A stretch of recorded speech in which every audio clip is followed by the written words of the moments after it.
Good evening, gearheads, and welcome to Speed City F1. We are live in Miami after the Miami Grand Prix, and McLaren has really showed their strength today, flexing muscles with 32 seconds back to the Mercedes, with Oscar Piastri with the win and Lando Norris in P2. It is a dominant showing from McLaren. This is Jon Massengale. I am on the ground in Miami, joined by Jonathan Green and Bob Varsha back in their respective studios. You boys agree with my assessment that McLaren is looking strong? Yeah, I mean, there's no No question. question. Go ahead, Bob. Well, I mean, that was just dominant, and it was very stealthy. We talked about what's McLaren going to do with their drivers. I think the team you need to watch for driver fractures is Ferrari. They just didn't seem to be able to make up their mind how they were going to attack young Kimi Antonelli and the Mercedes in front of them. So they switched their drivers twice and took several laps before making the call each time, which just cost them an awful lot of time on track. Yeah, let's just explain that, because what the sort of problem or quizzical thing that happened is that one of them was on a medium start to start with, the other was on the hard to start with. And when they swapped and found themselves behind each other, of course, the medium was faster, so Hamilton was faster. So he could get by Leclerc, so Leclerc let him by. But then, as the hard got up to speed, it was better than the medium. And so then he wanted to pass. Yeah, and they made no bones about it over the radio.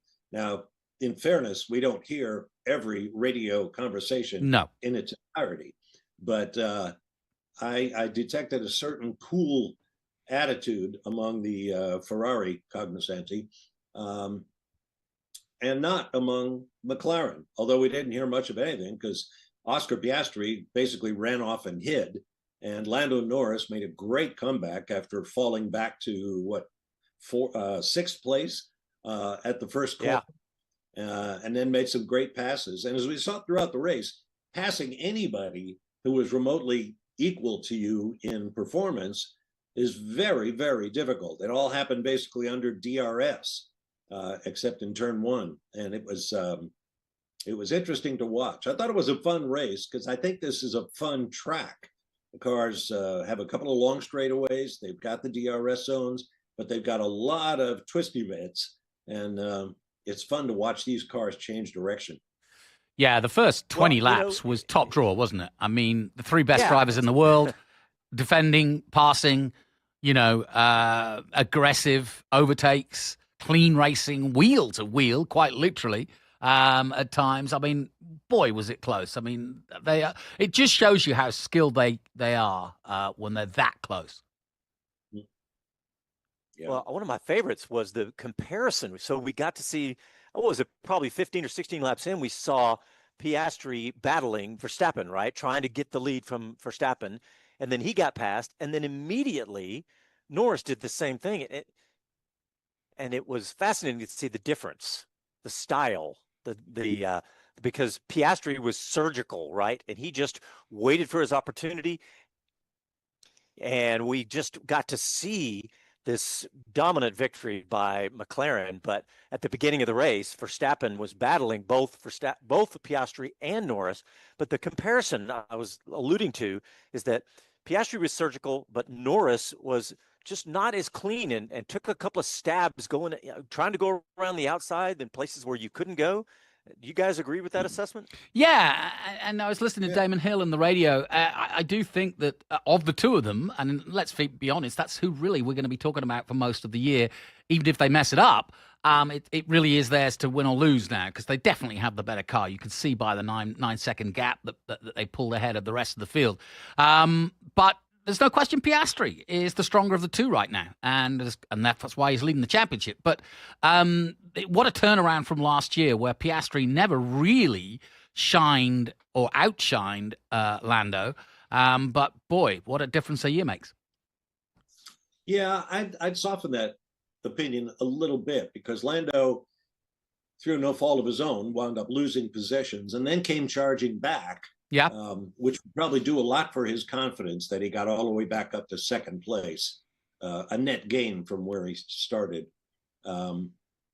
So, I think they'll do well. We have 5 teams, each of which put 2 cars in the points.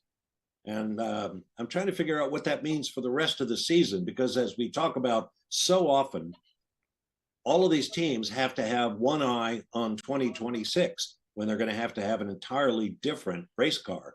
So, if you're not in those Power 5 teams, let's call them, you better start moving your resources over to 2026.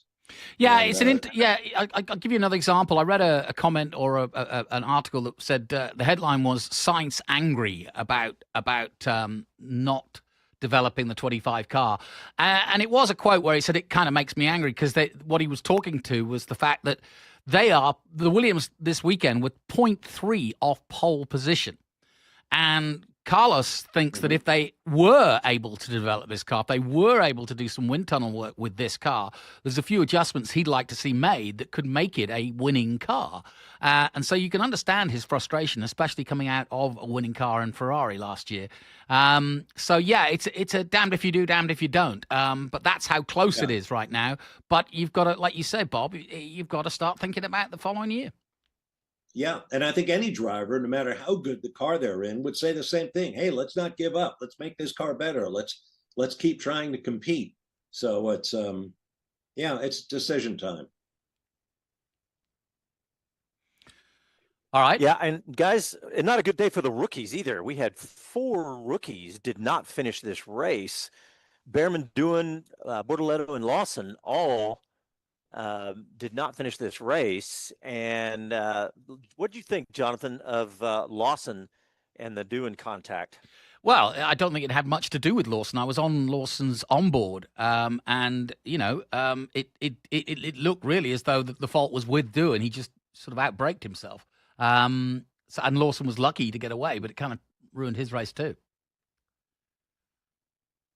We should point out that as we're discussing the results, keep in mind the stewards are noodling away down in Miami, and those results might change before the end of the day. But for now, good point. Yeah, we've got. Yeah, and there's not anything pending that's going to affect the top of the leaderboard, right, Bob? Well, what happens with Lewis Hamilton and Carlos Sainz? Yeah, that's true. What did you guys think of that? It looked like Sainz I kind of felt like, what are you doing this for? It's like, I know it's for points position, but it just felt a little overly aggressive. Well, we only saw the end of it. We saw it after wheel-to-wheel contact was made, front right to left rear, Sainz to Hamilton. So, it's hard to say. But again, it could make a difference in the final decisions. I noticed something else. In fact, I noticed it during the Porsche Cup race, the undercard series here, is that turn 16. Remember last year when Verstappen, I think it hit the bollard. Yeah, then they were doing that again. Carried on with him, didn't he? And they were doing the slow-mo of the bollard. Mm-hmm. Yeah, that's right. It's stuck in this front wing, I think. Yeah. Well, did you guys notice a couple of times during the race today, several of the drivers were flying over that curb, literally flying, because I think you had it close to 4 wheels off the ground is what it looked like to me. But it was just interesting that it can't be the fastest way through there, I wouldn't think. Am I wrong? Nope. Well, it depends, like everything else in life. Depends on your corner entry and your planned exit. If you're bounding over the curb, it's probably not what you originally planned, but it's what you wound up with. But no, I can't imagine that a driver would deliberately do that, especially lap after lap, because you're really courting disaster in terms of breaking the car. Hey guys, we also have Chris Medland's going to join us here probably about 15 to 20 minutes, maybe a little more, but we have some impressions that Chris recorded and sent over to us, and just right after the race. So let's hear from Chris Medland, and he'll be with us after this, but let's hear from him now. Well, this Oscar Piastri guy is the real deal, isn't he? Because I didn't even put him in with a chance of winning that race. I know that sounds silly from 4th on the grid with what is such a quick cut, but I just didn't quite think it was going to be that easy. You had Lando Norris ahead, you had Max Verstappen ahead, Kimi Antonelli. I wondered what the pace of the Mercedes would be like, or how hard it could be to actually overtake the Mercedes when you are looking at Kimi Antonelli, who would have been learning from yesterday and I thought would be pretty feisty at the start. But Piastri is just so calm, so well collected with his approach to everything, his thought process, just the way that he goes through a Grand Prix and never seems to get flustered, never seems to be under any sort of serious pressure. He just puts it all together when he needs to, and I don't think we see that from Norris. You look at the way that not only Piastri took advantage of turn one and got himself up into second place, but then how quickly he turned that into the lead and how clinical he was with Verstappen. It wasn't made easy for him, and I must admit I was kind of hoping Verstappen would almost back Piastri into Norris and we'd get a really good fight between all three of them. But Piastri just being, again, so level-headed, so calm, so smart. I think that's the thing we're really seeing is his racecraft and his IQ in the car, finding a way to get ahead of Verstappen without losing too much time in that early phase, because that was juxtaposed with Norris and losing absolute bucket loads. It's not just that Norris lost the advantage that he'd gained closing in on the battle between Verstappen and Piastri, but he lost twice as much, didn't he? 9 seconds by the time he got through. Impossible to close. I'd argue that this weekend, Lando Norris has been the quicker of the two McLaren drivers. I know that he only got ahead of Piastri because of the safety car at the end of the sprint race, but I think in that race, the way he'd closed in before the pit stops, that was really good performance from Norris, and I think he had a little bit more in hand compared to Piastri. And then, okay, he out-qualified him, even if it was only for second place, but it was still a good job getting that job done in qualifying. And then over that race distance, I think the way he did close in, it would have been managed, of course. I'm not going to say that Piastri was pushing flat out with such an advantage, but I just think Norris had that little bit extra, just not enough when the gap was that big. So Norris is going to really rue that, because again, it's when it comes to fighting Verstappen, he just cannot get it done. And fair play to Verstappen as well, because I feel like he was on the right side of things there, Max. I feel like Max handled that pretty well, and was not overly pushing, was not taking too much out of his tyres, was not going beyond the limits. He was giving a clean, fair, hard fight. As Lewis Hamilton walks past me, still with his helmet on, straight to the back of the Ferrari garage. He's not gone anywhere else other than to have a word, I imagine, or maybe calm down a bit after some of those radio messages. So plenty for us to get stuck into, isn't there? Great stuff, Chris, and we'll hopefully have Chris here live. John's dropped off a second. I think the internet is obviously everybody's sending photos and all the rest of it. So it's always a busy time at the end of the weekend. And I don't know how Medland does it. He just did a full session of TV. He's going to do some radio, and he'll be up all night writing on for Racer. So if you want to catch up with what Medland's got to say, no question that he is without doubt one of the most listened to journalists in Formula One. Bob, I was just going to go and see what your thoughts. I was going to go down through the results. Why don't I give you a quick point scorers? So Piastri wins, gets the full 25. Norris second, a 1-2 for McLaren, and in fact a 1-2-3-4 if you count the sprint race. So Andy P of our audience, very happy indeed. Russell in third, another good points for the man of the moment at Mercedes. Verstappen takes fourth place and keeps the heat on in third place in the championship because he's scoring well despite the fact that the car isn't what he wants. Good weekend for Williams. Albon in fifth. Antonelli gets sixth place after that pole position. He is rocking away as the top rookie at the moment. And then Leclerc seventh and Hamilton eighth. Disappointment for Ferrari. I would have thought it's not where they want to be. But even Leclerc admitting that he feels that the balance is the problem for both he and Hamilton. And that's why they're actually driving pretty well, but it's as high as they can go at the moment. Sainz ninth, so like I said, 2 double point scoring positions for Williams, and the top 10 is rounded out by Yuki Tsunoda, a top 10, which will be pleasing for him because he beat his former teammate Hadjar, who was 11th. Anything there, Bob? Yeah, a couple of things there. I think what Chris said about Lewis Hamilton storming off underscores what I was saying about issues at Ferrari in terms of keeping the peace. As I said, Fred Vasseur is probably a master of it. He's going to have his work cut out, I think. Not that the drivers don't like each other, but there's a question about whether the drivers think they're being treated fairly and whether the guys on the pit wall are doing as much as the drivers are doing to try to score points for the team.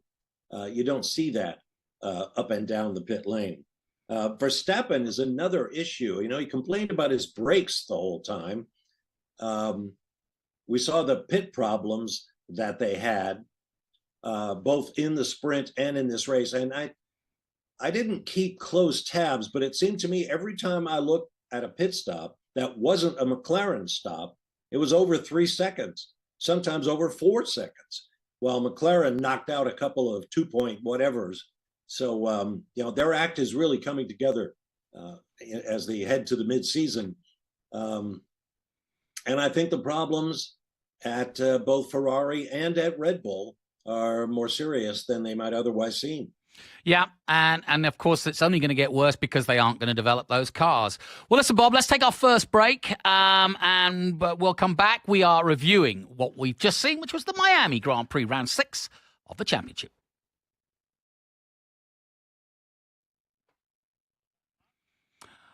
Some good comments by our faithful Andy P. Absolutely delighted to get a 32nd win and 4 wins of a weekend.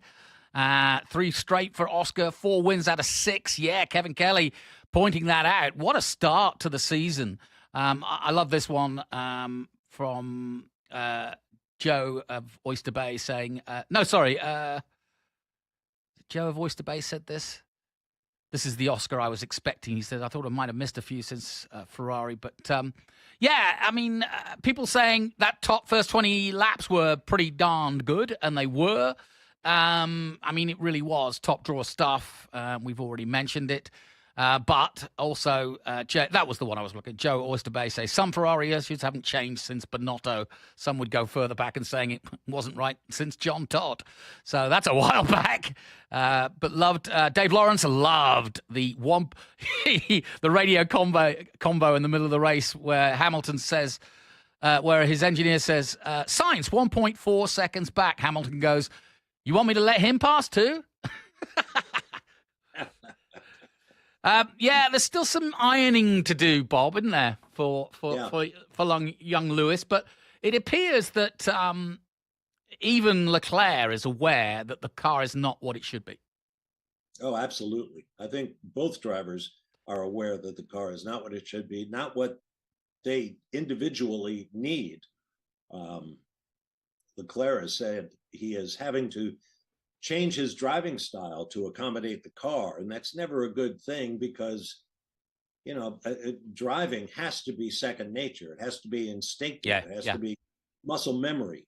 You can't say, well, this car is a little different and here's how, and you're going to have to work to what it needs. That's not good.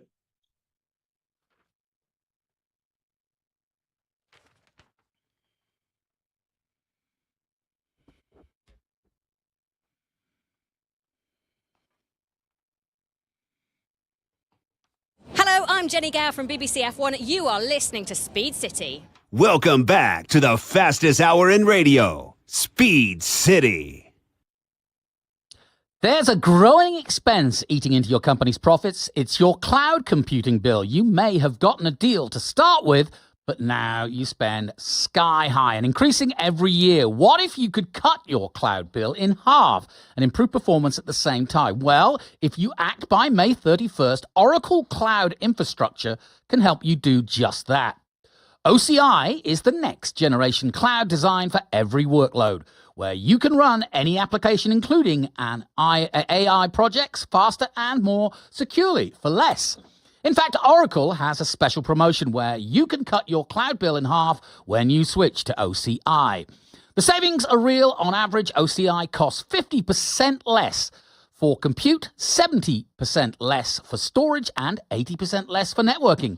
Join Model, Skydance, Animation, and today's innovative AI tech companies who upgraded to OCI and saved.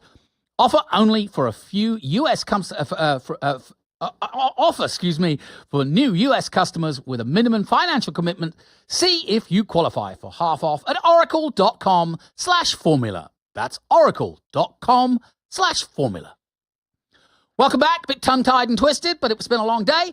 And we're just discussing what Miami threw up. It wasn't a classic. We always prefer it when it comes down, or there's some jeopardy to be had at the end of the race. I gave you the top 10 in the race. Let's go to the rest. In 11th, Hadjar, I mentioned him before. But again, good scoring points for the new boy. Ocon 12th, had an up and down weekend for Haas. Did the Frenchman. Gasly, his old teammate, was 13th place, having started from the pit lane, so not bad from Gasly. Hulkenberg 14th for the Kick Sauber team, then Alonso 15th, and you have to say Aston Martin's woes continue. You can't say that Alonso is that much more ahead of Stroll anymore. Stroll's out-qualified him this weekend. They finished 15th and 16th again, and it does beg the question, given all their spending and their big notable athletes of the drawing board, i.e. Adrian Newey. I know he's not really having much to say about this car, but they've got to do something at Aston Martin. And then the non-finishers, Lawson, Bortoletto, Bierman, and Doohan out on the first lap with that puncture after that incident with Lawson. Anything, I kind of stopped on Aston Martin, but Bob, I heard you kind of mumble agreement there. It's pretty woeful, isn't it? Mumble? I said it stoutly. I agree with what you were saying. Keep in mind, Alonso even, had an unforced error. He spun basically at the same place where Lawson punted him off. Yeah, yesterday. So that's included. I don't know if maybe Alonso just, it's got to wear on a guy who has won as many races as he has, raced as many races as he has, and has won 2 world championships. You get this sense that Alonso is just lingering because he's got a great contract and he desperately would like to do a little more winning before he hangs up his helmet. It's hard to watch. Yeah. And of those last 4, the rookies who dropped out from 4 different teams, what do they have in common? 2 of them are Ferrari engine cars. Yeah, you've got a scenario as well, which is even worse, more cringeworthy for Alonso, is that he could, he's been asked about his future, but he has steadfastly said he is staying with the team to not drive eventually, because that time will come and he'll decide that, and so will the team. But then he feels that he can play a role within the team. And so I think the irony of him potentially coaching Max Verstappen down the road to another world title will probably really great. Yikes. I suspect what may be more likely is Fernando Alonso becomes the importer for Aston Martin in Spain and has a beautiful dealership somewhere in Madrid and in Barcelona and what have you. But I think he wants to stay there. They're in a tough spot. If Alonso were to leave, they'd have Lance Stroll. And do you think any Alonso-level, highly qualified and successful driver is going to want to drive that car anytime soon? Crawford would. Well, sure. Yeah. A guy who just wants a seat. Yeah, well, definitely. But I don't know. I'm kind of watching Fernando Alonso to see what we can detect in terms of his attitude, his energy, his resilience. I'm not predicting anything's going to happen, but it is a tough deal all around, no question.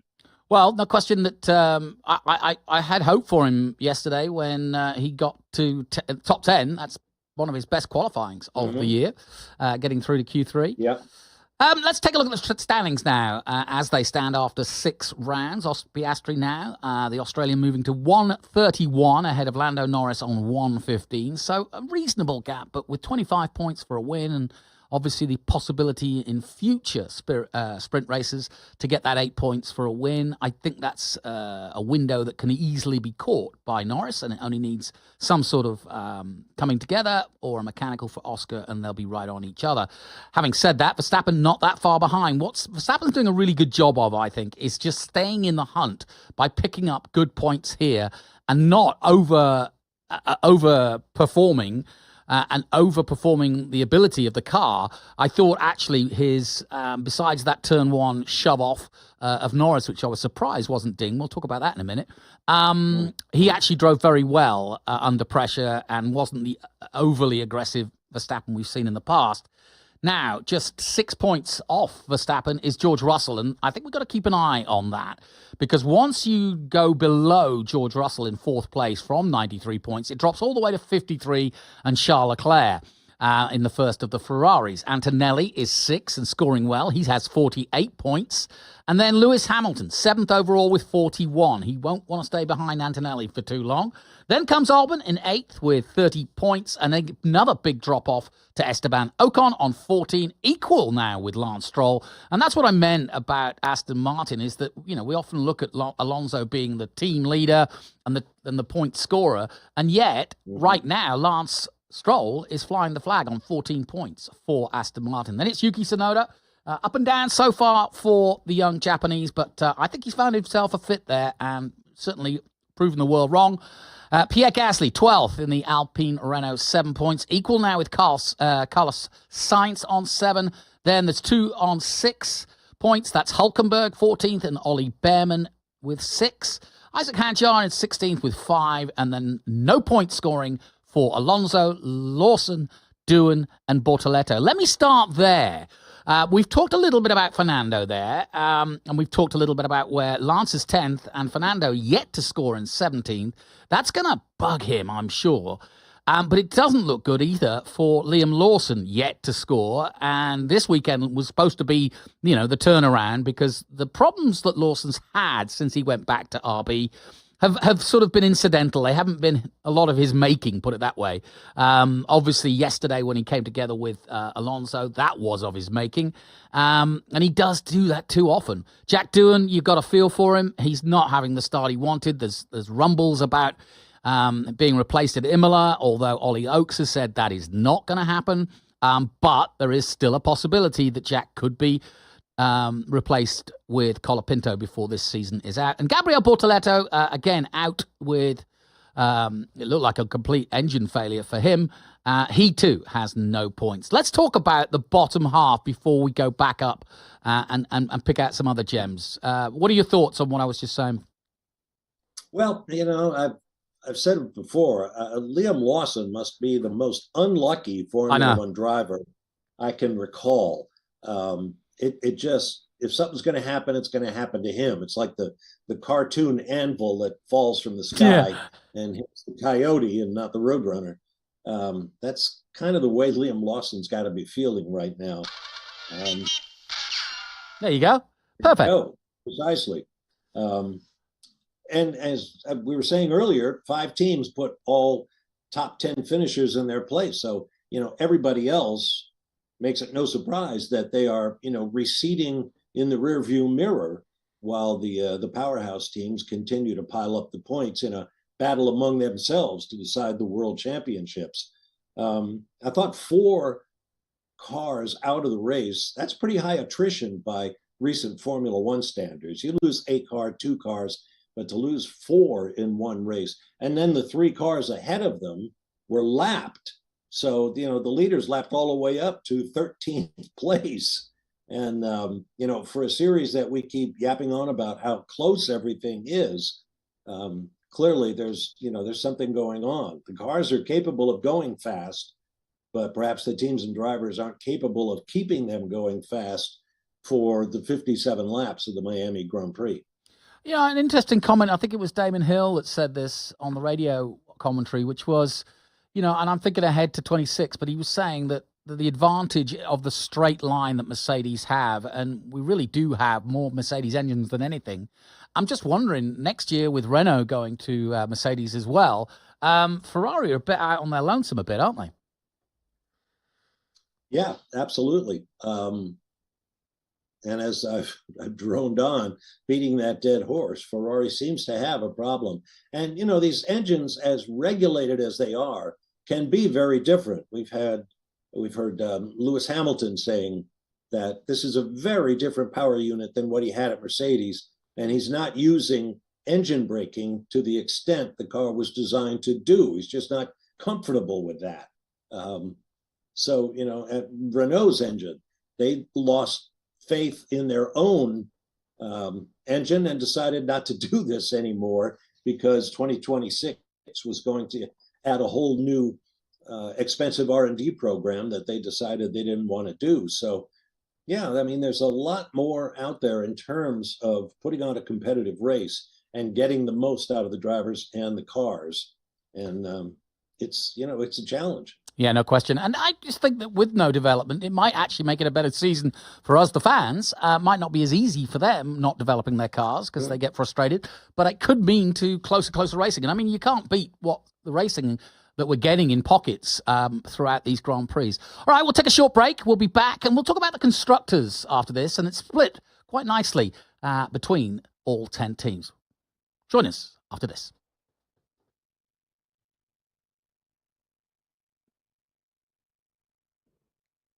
All right, we're still on live on the old YouTube. Yo, YouTube. Yo, YouTube. Fernando, Joe, voice to Bay. Fernando doesn't even complain about the car on the radio any longer. I think AP is right because AP was saying Fernando will stay chill until March of 26 if the AM is not anywhere. Then look out. Yeah, good point. And I think we'll see the old Alonso pushing. The honeymoon will be over. Todd Dorber says it's just amazing to see RB dominated just 2 years ago, and now McLaren appears 2 short years later appears to run away with the dominance. Just seems baffling how they can cede such dominance so quickly in this era. Yeah, no, very good point. It is, but that's Formula One for you, I have to say. Yeah, it's an organic sport. Yeah. The old standard is if you're not moving ahead, you're falling behind.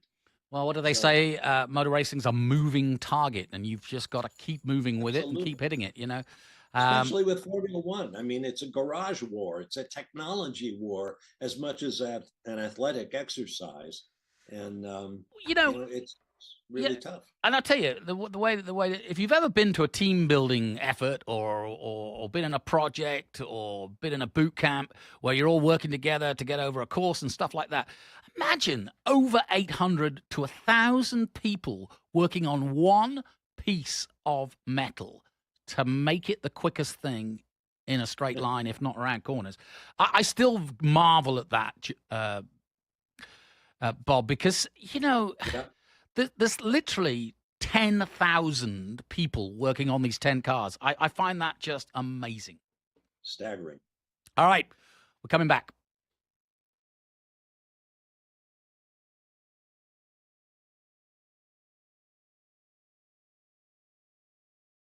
Hi, this is Max Verstappen, and you're listening to Speed City.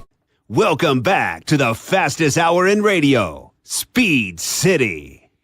Another solid performance by Max Verstappen. I want to go back and talk about that incident at the start of the race. But before we do, I said before the break that we would look at the Teams Championships. McLaren now leading with 246, and there's that Mercedes engine in the back. 246 they have. Mercedes themselves, 141. That's a huge gap now. So McLaren really are in the box seat. And when you think about the team putting the most pressure on them at the moment being Max, they're in third with Red Bull on 105. So 246 plays 105. That is a big mountain to climb in a car that clearly isn't as good this year as it was. And Yuki is going to take some time. I think he will start scoring top 10 all the time very soon indeed. He seems to have matured a lot. And then comes Ferrari in fourth place on 94 points. And that is going to be an interesting battle because Ferrari do definitely, with the two drivers they have the ability to get on board and get into third place, if not challenge Mercedes overall for the championship. So it's going to be interesting. But then that's the first half. So you've got your top half. It's between those four. And then it drops right off in fifth place to Williams-Mercedes with 37 points. But that said, we equally have a fantastic battle in the midfield, as we often do. But Williams are involved this time, and so too are Haas. Both those teams have been at the very back in the last few seasons, but now they are currently fifth and sixth with 37 points for Williams and Haas with 20. Now, Aston Martin, who, as you just heard, Stroll scored all 14 points, are only 6 points off Haas, so they're involved. And then Racing Bulls, Lawson and Hadjar, I think will score good points. They're on 8 at the moment. They're 1 ahead of Alpine Renault. They too will score points. We've seen how quick Gasly has been. Kick Sauber, I think they're not going to challenge, and I think we could almost argue that they will finish dead last. They're currently on 6 points, having said that, so maybe they'll take it to Renault. But that's the Constructors' Championship. Bob, is that a fair assessment that we got that split now? Yeah, oh, definitely. And I think that's cause for concern among the higher ups in Formula One. You know, they don't want to see the field spread out a quarter of the way into the season. But I like the way you're looking at it, which is call it 2 separate battles. Yeah. You know, the big teams up front, and then in the midfield, you know, the teams are much closer in terms of points scored. And teams like Haas have shown that it's possible. You can get out there and score points, and way more so than among the very top teams fighting for the World Constructors' Championship. Just a couple of points can make a huge difference in your position in the Constructors' Championship when you get down toward the back. Now, Kick Sauber obviously is not having a great time of it. I think Alpine is capable of much better than what they've shown thus far. I agree. The same for the Racing Bulls. And actually, as I look at it now, it's pretty amazing to me that Aston Martin is ahead of those teams, but they are. And, you know, throw Williams and Haas into that mix, and it's going to be pretty interesting. You know, if you want to cheer for the underdog, or, you know, whether your favorite team is Williams, who are doing so much better this year. Keep in mind, this is a team that scored no points in recent memory, and were last in the Constructors' Championship year after year after year, after decades of success in the Sir Frank Williams, Patrick Head era. I don't know if you read the story, and I don't think I dealt. I sort of read the headline, but didn't really dig into it. But there was a story out saying next year they're going to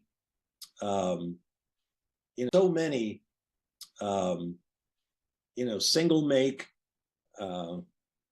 carefully controlled series that there's got to be a place where creativity and drive and commitment and resources, let's be honest, can create something really special.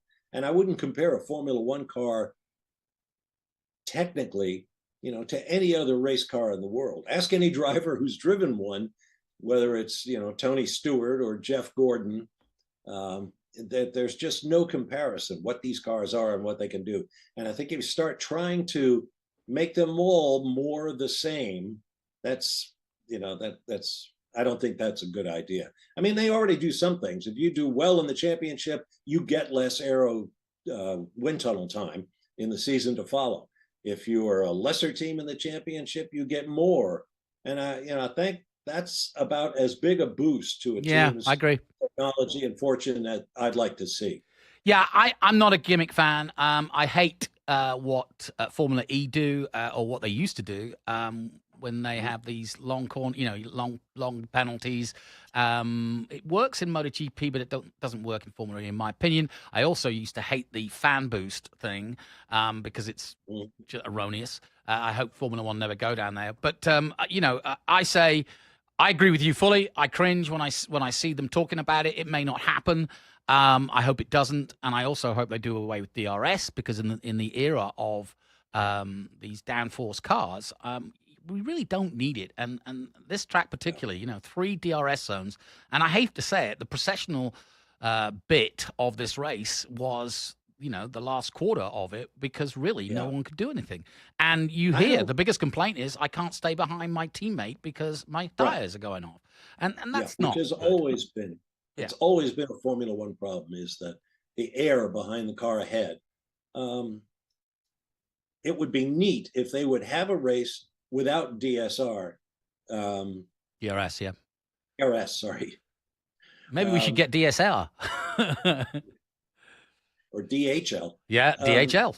They'll deliver. Have a race where you can't use your drag reduction system and see what happens. Yeah, I agree. Mm-hmm.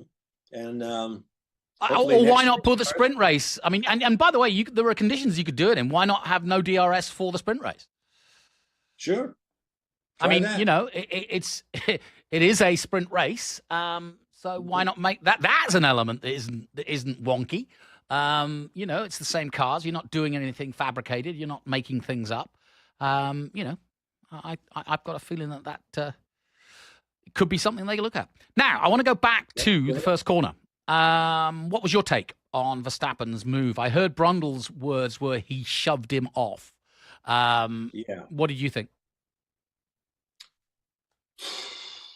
Tough one, isn't it? More adventures with Magic Max. I think Max did shove him off. I think this was more in Oscar's favor than. Are we talking about Max, Oscar passing Max, or Lando? No, Lando being basically shoved off track. Yeah. It lost him 3 places. So, if you think about it, that put him back. I mean, he could have been in the lead. That's true. Yeah. And I think, as I was about to say, I think this is a more egregious incident than Saudi Arabia. Yeah, to a certain extent. First turn. Yeah, but it was interesting. The stewards made the decision, which is always what we've been crying out for, to make the decision, at the time. Wrong or right, I prefer that than having to wait in the steward's office to say, at 10 o'clock tonight, oh, by the way, Verstappen's been given a 10-second penalty for avoidable contact. Because they actually did touch. I was surprised, actually, that we didn't hear it, but we didn't hear any sort of dissension from McLaren or Lando complaining, particularly. It's a tough one. I mean, he is a very, very aggressive driver. You mentioned, or actually Martin Brundle in commentary mentioned Ayrton Senna, what it was like, the ominous sight of that yellow helmet. Well, Verstappen's got that in this current era, but I'm somewhat critical that he does think that the rules don't apply to him. Well, there's that. Excuse me, there's that. But you kind of have to admire the way he has read the rules and what he's doing. Take Saudi Arabia, where the 2 drivers go into the corner on the brakes, and Lando comes off the brakes long enough and at just the right moment, so his car sneaks ahead and then drives off the track. And he claims that he was driven off the track and had to reassume first place in the race. It's such nip and tuck stuff. And we've heard it so often about other great drivers. We heard it about Schumacher. We heard it about Senna. These guys, as Sir Frank Williams said, these guys are bastards because they have to be. And I think that's what you've got in Max Verstappen, is a classic old school Formula One driver.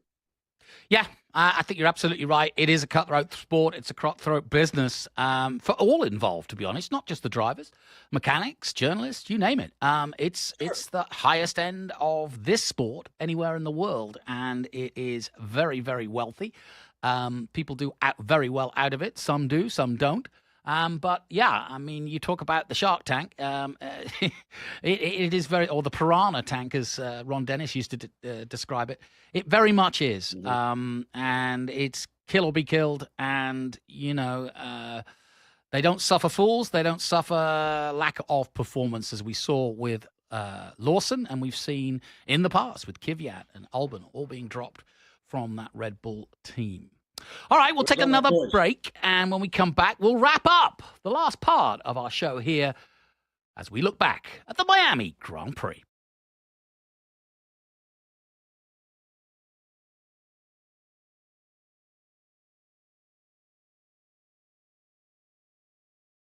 Get to the inside at Lando through the TV, says Andy P. Yeah, there was a bit of that. Yeah, the rules so favor the guy at the inside of the corner. Yeah, that's the other part that's sort of coming out of this, isn't it, Bob? Is that are we, with these rules, going to be seeing different types of driving? Good question. Next year, we'll have different sized race cars, which might make some kind of a difference. But I think it's noteworthy that Piastri was able to get past Verstappen into the lead because Verstappen made a mistake, outbraked himself. And the old duck under worked for Oscar. Yep, it's going to be interesting. It's certainly turning out to be an interesting year for sure. It's great to have you guys following us along on YouTube. Don't forget, 2 weeks' time is Imola. Always a good race. And that's a cauldron too. And it's also the race that Ferrari so badly want to have a competitive car. And I think they will be there or thereabouts. Hamilton's great round there. And it's just by the factory. It's just down the road. And it's... it's named after Enzo Edino Ferrari, is Imola. So, it's a place they desperately want to win. We have Chris now. Chris, can we hear you? Yep. Good man. I'm here. Hello, team. We're on a break at the moment, but we'll have you straight back on. Yeah, I joined you actually just before you went to the break, but I hadn't said anything. I didn't want to jump. Yeah. Well, we're running out of stuff. Really, we've done the championships, we've done the Turn 1 thing, and I suppose you heard that. Not from you guys, actually, no. Okay. Well, I'd like your take on that.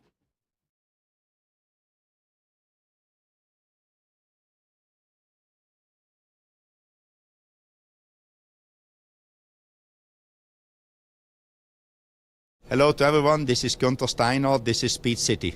Welcome back to the fastest hour in radio, Speed City. Oracle Cloud Infrastructure can help you cut your cloud bill in half if you act by May 31st. See if you qualify for half off at oracle.com/formula. That's oracle.com/formula. Welcome back. We are looking back at Miami, and thanks for Gunter bringing us back. Actually, quite interesting. He threw Jon Massengale out of his office just right at the end of the race there.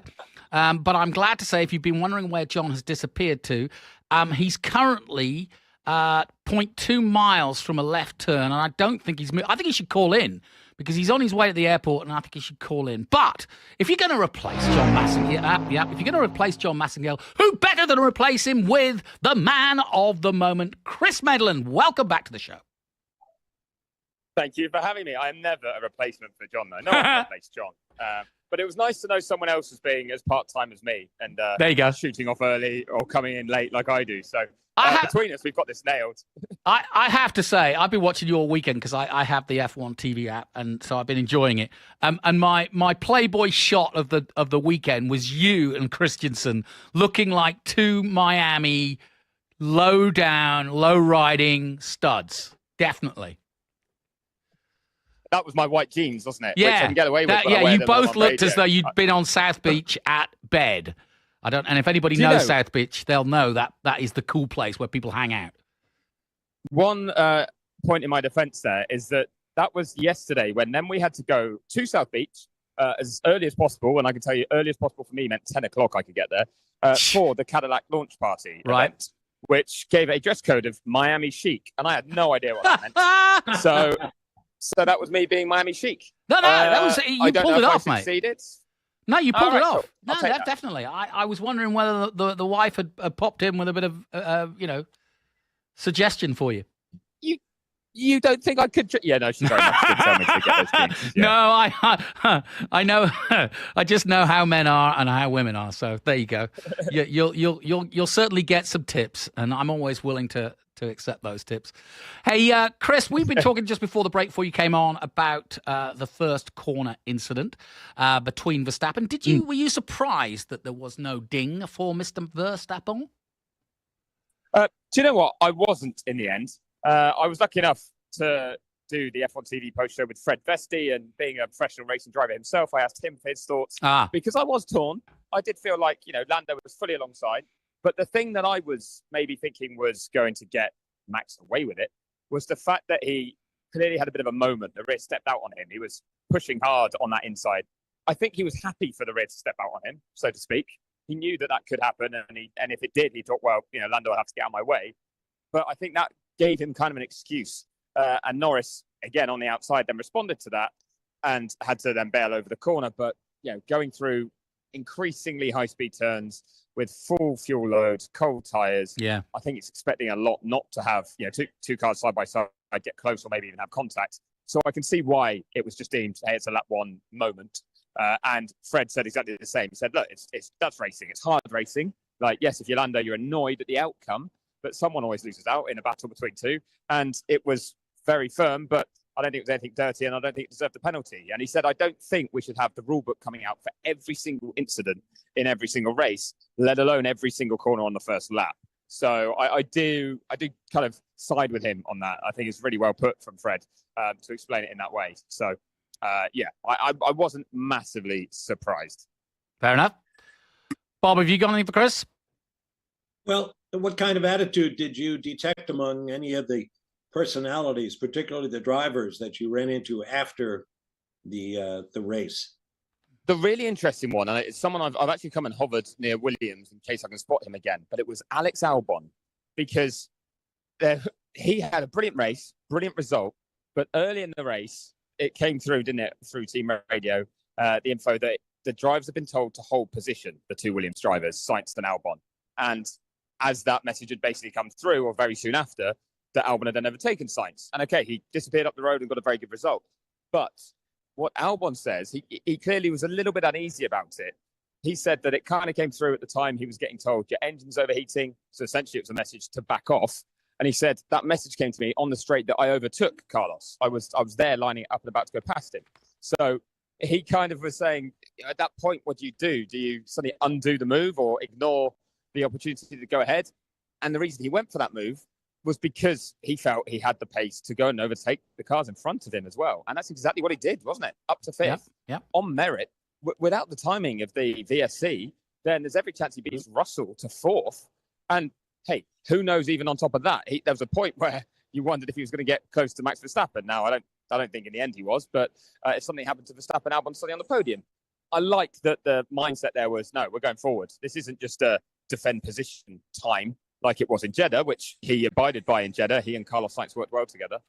He was like, no, I'm going forward here. So I still think in reality, just from hearing from a few other team members, I think the message did get to Albon in time for him not to overtake, but very late.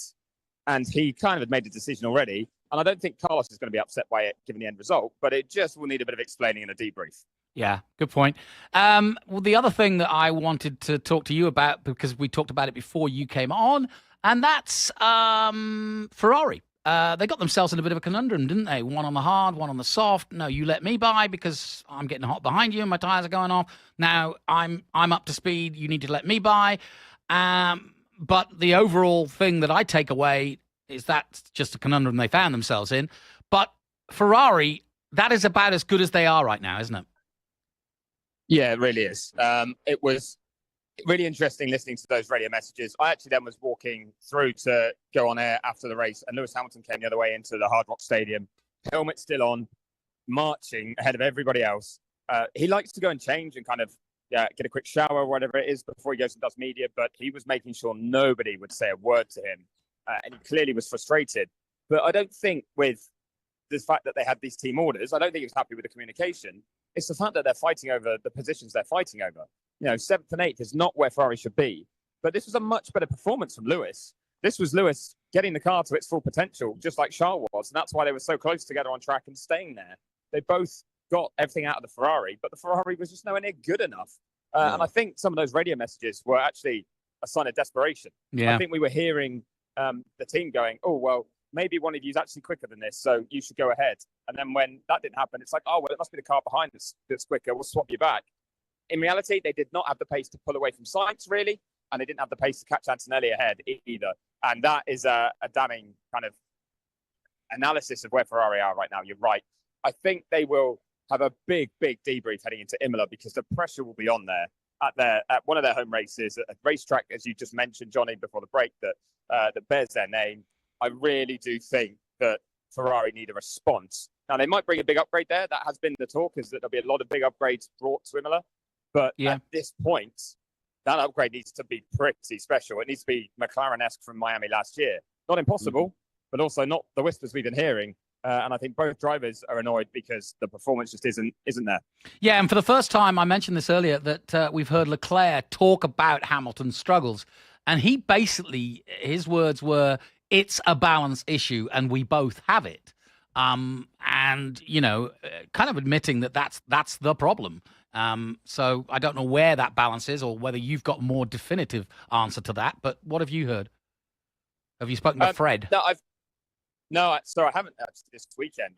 I've heard him speak keen, but I haven't spoken to myself. I've actually just been hovering between Williams and Mercedes because they were two targets of mine. Partly, I feel like Fred won't speak too much tonight after that one because he won't want to get dragged into the who said what, why did they say what they said. And he does kind of close rank a little bit when he's really annoyed. I don't know how annoyed he is on that front, but that's just my general impression. Yeah, and 2 weeks before Imola, you don't want Gazzetta della Sport to be El Morte a red car. Exactly, yeah. But it was only 12 months ago here. He was helping spray champagne for McLaren, and it was all exciting that Red Bull have been beaten. And now you've got McLaren dominating, and you've got Ferrari looking at that gap and getting really upset by it. Because let's not forget as well, the big gap was McLaren back. George Russell was over half a minute behind. Yeah. I mean, it was enormous. So Ferrari to George Russell was smaller. And actually, Fred is facing the written press as we speak. He's sat on a stool in the hospitality unit with a microphone that, you know, his voice is actually quite hard to hear. So everyone's trying to understand what he's saying, but it's packed in there. Absolutely packed right now. So I'm sadly not going to get a word out of him. And I can see McLaren is packed ready for a victory photo, but there's no team members there yet. And if you can hear anything over this, it's Pitbull doing a huge set out at one of the stages outside in the sunshine. And this is peak Miami Grand Prix. Well, now he's left NASCAR. Maybe he'll join. Yeah, maybe he'll join Formula One. Yeah, he's having a proper little rave out at a beach club that I think is by turn 12. You know, the another one. It's on the inside of there, and gets Larry, doesn't it? In there. On that topic, this event has been mega again. The racing's been better, I think, this year, but as an event, they've executed it brilliantly as well. And it's a good job because they're going to keep us coming back here for another 16 years. Well, I've ordered some rocking chairs for our coverage of the 2041 Grand Prix. We'll get Bob Zimmer out. Bob, we are closing in on the final couple of minutes. Your last takeaways or look aheads? Well, I'm really glad to hear Chris say what he just did about the fact that the Miami Grand Prix as an event and not just a race has gone over particularly well. I think that says volumes for the sport's continuing efforts to reach out to American fans, and hopefully that sort of thing will continue. McLaren, what can you say? Everything went their way this weekend. Everybody else has got work to do, and it's going to be fun to watch who can get that work done and how effectively. Yep, I couldn't agree more. Chris, your thoughts before we go? We're about to head out. Yeah, I think that, certainly the takeaway from this event has been that it's a brilliant addition to the calendar that's only getting better. And I do think people are starting to enjoy it more and more. And the more it gives us exciting racing, both wet and dry, the better. Because I do understand for fans not here or listening or watching, they don't always get completely enamored with newer tracks or ones that aren't classic ones like Imola. But when it provides a good race, think of like a Baku, then they get more excited about it. So hopefully we'll see that happen here with Miami, and a real testament to the growth that is happening here in North America. But I tell you what, I don't think we want too many more races with that big a margin for McLaren, because as exciting as it's been and impressive as it's been to see McLaren move to the front, we want competitive racing. When Red Bull started dominating, it got boring, dare I say it. Same with Mercedes. Hopefully the gap's closed in Imola. Nicely summed up. One thing they need. We got to go. Bob, thank you so much. Thanks to Gunter. I'm Jonathan Green. We'll see you in 2 weeks for the next.